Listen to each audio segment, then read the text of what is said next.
যেখানেই থাকি এই মাটি তো অবতরণ করেছে 1920 সনে যারা আমাদের তার কাছে সাধারণ ভোটারের এই অধিকারটা থাকে যে দিন রাত যে কোনো সময় আমি গিয়ে তার দরজার সামনে দাঁড়িয়ে টোকা দিতে পারবো, কথা বলতে পারবো, জিজ্ঞেস করতে পারবো আমার এই কাজটা কেন হলো না, বা এই ওয়াদাটা আপনি করেছিলেন কেন হলো না।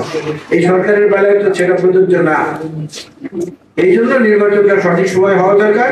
অ্যাকাউন্টেবিলিটিতে আসলে পরেই অর্থনীতিটা সমৃদ্ধ হবে। আমি যেটা মনে করি পিয়ার পদ্ধতির কথা যারা বলছেন তারাই কিন্তু এখন পর্যন্ত 300 আসনে আবার একই সঙ্গে তাদের প্রার্থীকেও ঘোষণা করেছেন। এখন কোনটা যে সত্যি এটা আমি বলতে পারবো না, যে দুটো সাংঘর্ষিক ব্যাপার একত্র হয় কি করে। পিয়ার পদ্ধতি যদি হয় তাহলে তো প্রার্থীতা ঘোষণার প্রয়োজনই নাই, কিন্তু 300 আসনেই প্রার্থীতা ঘোষণা হয়ে গেছে।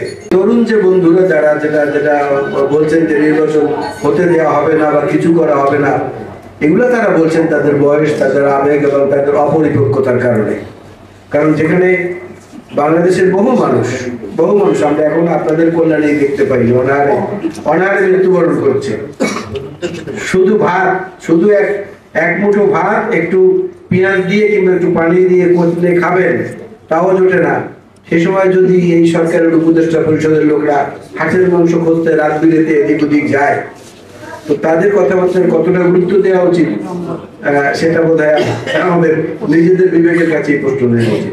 এগুলো শুধুমাত্র একটা পরিস্থিতি জিয়ে রেখে নিজেদের যে উদ্দেশ্য সেইটাকে আদায় করে নেওয়ার জন্যই বোধহয় প্রতিসব কথাবার্তা হচ্ছে। তবে আমরা মনে করি যে ভবিষ্যতে তো বাংলাদেশের নেতৃত্বে ওই বয়সী তরুণ যুবকরাই আসবেন। সুতরাং তাদের আগে থেকেই যারা অভিজ্ঞ, যারা বয়স্ক, যারা সৎ দেশপ্রেমিক, তাদের কাছ থেকে শিখে তারপরে আচার আচরণ এবং কথাবার্তা সংযত হওয়া ভালো। সেটা গণতন্ত্র বিকাশের পথে সহায়ক হবে। আশা করছি ফেব্রুয়ারিতে হবে নির্বাচন, এবং আমরা চাই যে নির্বাচনটা ফেব্রুয়ারিতে হোক। কারণ দেখবেন এই কি বলে একটা অ্যাকাউন্টেবল গভর্নমেন্ট, জনগণের কাছে যাদের জবাবদিহিতা আছে তারা না থাকার, সেই অ্যাকাউন্টেবল গভর্নমেন্টটা না থাকার কারণে দেশি বিনিয়োগ পর্যন্ত হচ্ছে না। অন্তর্বর্তী সরকারের বিষয়টা তো সাধারণ মানুষের কাছে জবাবদিহিতার ঊর্ধ্বে।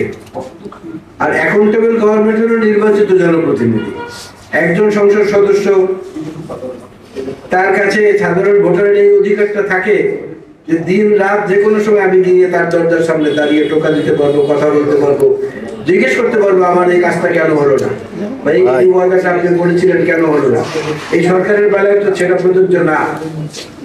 এই জন্য নির্বাচনটা সঠিক সময় হওয়া দরকার। অ্যাকাউন্টেবিলিটিতে আসলে পরেই অর্থনীতিটা সমৃদ্ধ হবে।